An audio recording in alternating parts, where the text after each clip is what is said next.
Hello students, today we will discuss the next chapter of chemistry first. क्या है हमारे पास chemical reactions.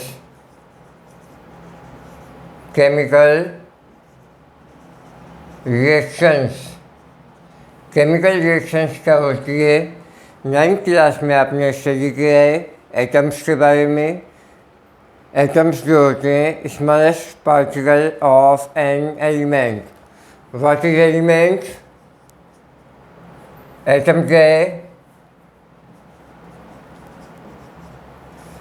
Smallest particle of element which not further divisible but it takes part in chemical reaction. Atom जो है element का smallest particle होता है। इसको further divisible नहीं किया जा सकता, आगे इसको डिवाइड नहीं कर सकते, लेकिन ये केमिकल रिएक्शन में पार्टिसिपेट करता है। इसको कहते हैं हम एटम। अब आता है अपने पास एलिमेंट क्या होता है। एलिमेंट क्या है? सब्सटेंस, वो substance have same types of atom known as element। जिसमें सेम टाइप के एलिमेंट एटम पाए जाते हैं उसे कहते हैं हम एलिमेंट। जैसे hydrogen, oxygen, carbon, nitrogen, chlorine, bromine, iron, cobalt, निकल। यानी कि single carbon, nitrogen, chlorine, bromine, ये जो है सारे क्या कहलाते हैं? एलिमेंट कहलाते हैं। क्योंकि इनमें जो है हाइड्रोजन के सारे सभी एटम जो है सेम टाइप के होंगे। ऑक्सीजन के सभी एटम एक जैसे होंगे। किसमें? वेट, शेप और साइज में। वेट, शेप, साइज में इनके एटम सेम होते हैं। सबके हाइड्रोजन के एक जैसे, ऑक्सीजन के एक जैसे, कार्बन के एक जैसे। लेकिन कार्बन के एटम ऑक्सीजन के एटम से डिफरेंट होंगे।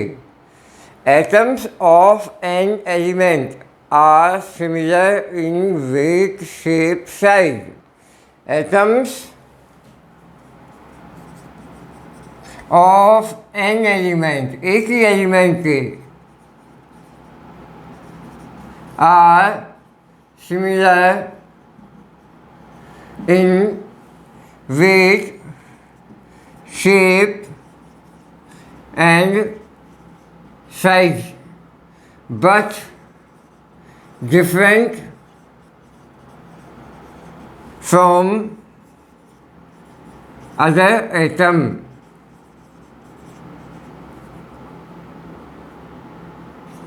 of element।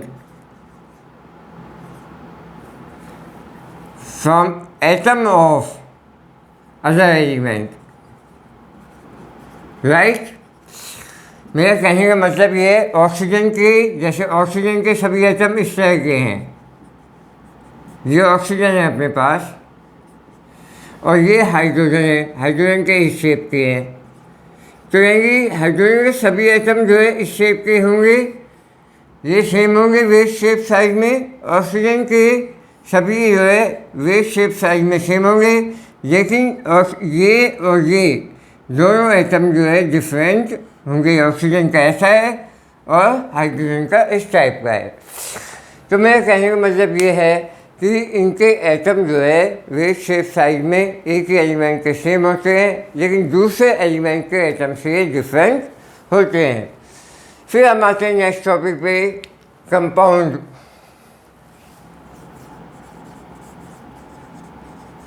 कंपाउंड क्या होता है? when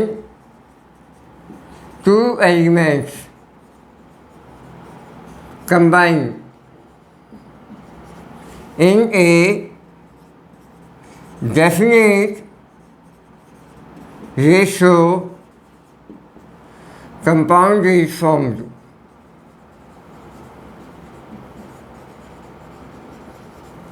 यानी कि जैसे हमारे पास Na प्लस और Cl माइनस मिलकर क्या बन जाएंगे, NaCl। यानी कि ये एटम है, ये क्या है, Na क्या है, एलिमेंट है, और क्लोरीन क्या है, एलिमेंट है, और ये क्या बन गया, NaCl कंपाउंड। यानी कि डेफिनेट रेशो में ये रिएक्शन करते हैं, एलिमेंट और कंपाउंड का फॉर्मेशन कर देते हैं। ठीक है बेटा। अब जो है हमारे पास देखो एलिमेंट है, एक एलिमेंट है, इसने क्या बना दिया, कंपाउंड। ठीक है, एलिमेंट में क्या पाया जाता है, एटम, और इसमें एलिमेंट में क्या पाया जाएगा, एटम, और ये क्या बना देंगे, मॉलिक्यूल। कहेंगे एटम, एलिमेंट में क्या पाया जाता है, स्मॉलेस्ट पार्टिकल, एटम, एलिमेंट का स्मॉलेस्ट पार्टिकल, एटम, दोनों मिलकर क्या बना देंगे, कंपाउंड। कंपाउंड का स्मॉलेस्ट पार्टिकल क्या हो जाएगा, मॉलिक्यूल।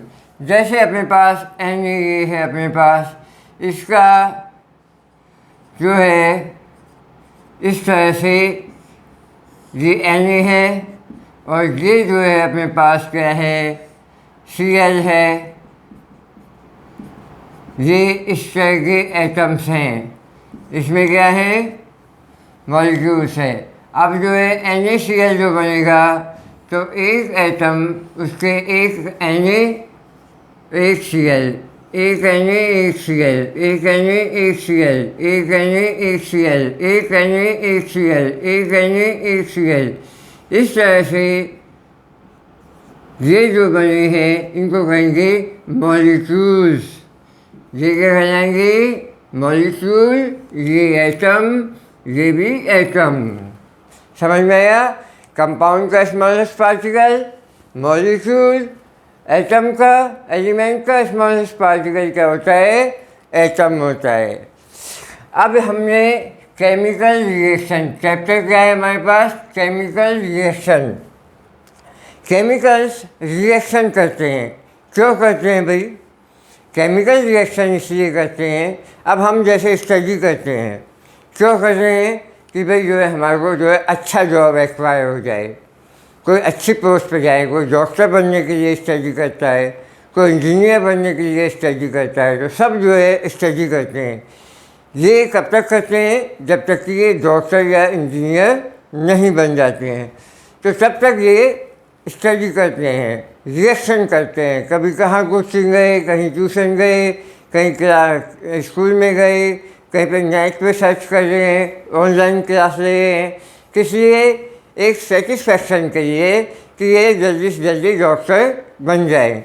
जब ये डॉक्टर बन जाता है तो वो क्या है कि रिएक्शन करना बंद कर देता है। तो कोई भी रिएक्शन होती है, चाहे लिविंग बीइंग करे, चाहे नॉन लिविंग बीइंग करे। लिविंग बीइंग्स जैसे हम हैं, और नॉन लिविंग बीइंग्स जैसे केमिकल्स हैं, जैसे sodium, hydrogen, oxygen, chlorine, bromine, cobalt, निकल और आयरन, ये सारे क्या है, नॉन लिविंग बीइंग्स हैं, केमिकल्स हैं। ये भी आपस में रिएक्शन करते हैं।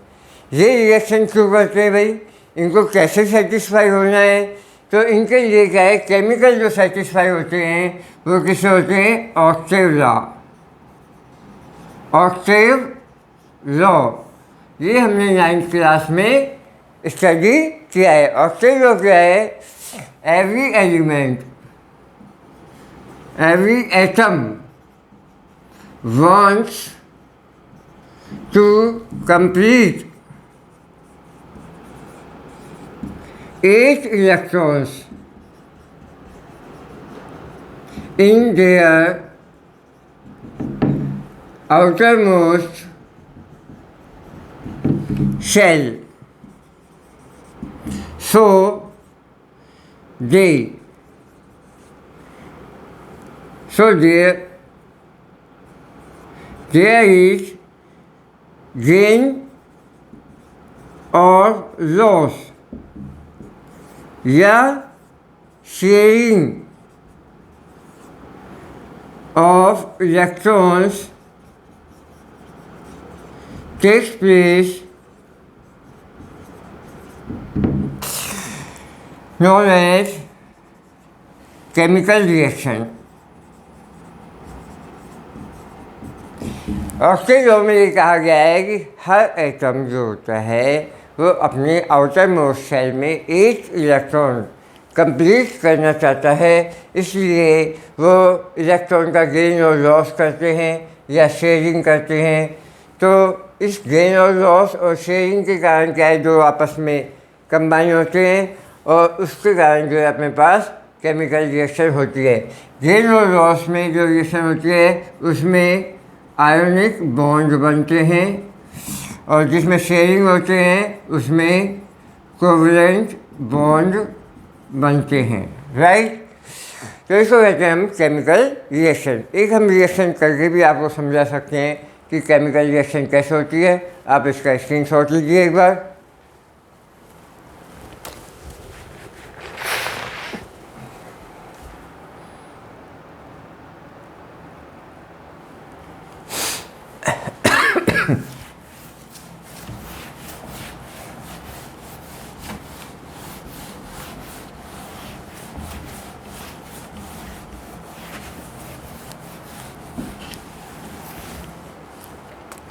अब देखो बेटा क्या होता है, जैसे आयनिक बॉन्ड पढ़ते हैं हम।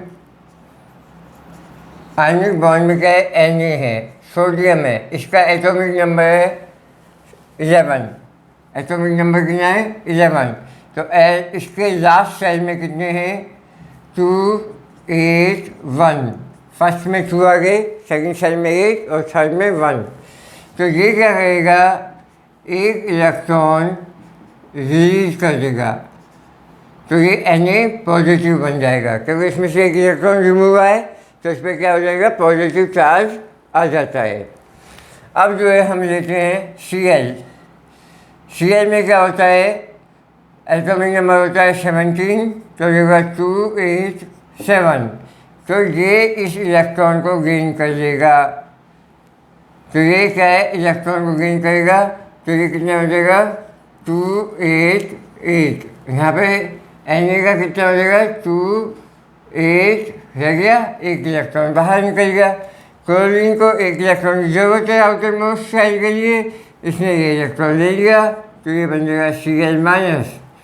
तो Na प्लस और Cl- मिलके क्या बना जाएंगे, NaCl। तो ये एलिमेंट मिलके क्या बना दिया हमारे पास, कंपाउंड। इसी तरह से ये तो आयनिक बॉन्ड। दूसरा होता है कोवलेंट बॉन्ड।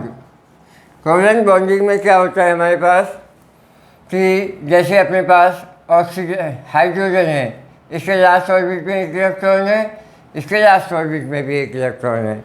तो ना तो ये इलेक्ट्रॉन अपना ख़त्म कर सकता है, इसको दे सकता है, और ना ही ये इलेक्ट्रॉन इसको दे सकता है। तो ये दोनों इलेक्ट्रॉन्स को बीच में रख देंगे, तो इस पर भी इसका शेयरिंग होगा, इसका भी इस पर शेयरिंग होगा। तो हाइड्रोजन के बीच में सिंगल बॉन्ड आ जाता है। फिर जो है अपने पास जैसे ऑक्सीजन है, ऑक्सीजन का एटॉमिक नंबर कितना है, 2 6 8 है। ऑक्सीजन कितना है, 8 है, तो इसके लास्ट ऑर्बिट में कितने हैं, 6 इलेक्ट्रॉन है, ठीक है। और ये ऑक्सीजन है, इसके लास्ट ऑर्बिट में भी 6 इलेक्ट्रॉन है। तो ये दोनों इलेक्ट्रॉन्स को सेंटर में रख देंगे, जिन पे दोनों का राइट बनेगा। तो इसके पास भी 8 हो जाएंगे, इसके पास भी 8 हो जाएंगे, तो O डबल बॉन्ड O बन जाएगा। और नाइट्रोजन है, नाइट्रोजन का होता है 5 2 और 5। तो इसके लास्ट ऑर्बिट में कितने हैं, 5 इलेक्ट्रॉन है। तो ये 2 इलेक्ट्रॉन, तीनों इलेक्ट्रॉन जो है सेंटर में रखेंगे, तो ये अपने पास इसके पास 6 हो गए और इसके पास भी 6 होगी, तो N ट्रिपल बॉन्ड N बन जाएगी। तो कहने का मतलब है ये हाइड्रोजन बन जाएगी, ये ऑक्सीजन, ये नाइट्रोजन। तो इस तरह से हमारे पास एटम्स आपस में रिएक्ट करके क्या बनाते हैं, मॉलिक्यूल बनाते हैं, और एलिमेंट्स रिएक्ट करके कंपाउंड बनाते हैं। तो कहने का मतलब ये है इस तरह से केमिकल्स रिएक्शन करते हैं। रिएक्शन क्यों करते हैं? क्योंकि इनको आउटर मोस्ट सेल में एक इलेक्ट्रॉन कंप्लीट करने होते हैं, राइट। शॉर्ट लीजिए स्क्रीन शॉट।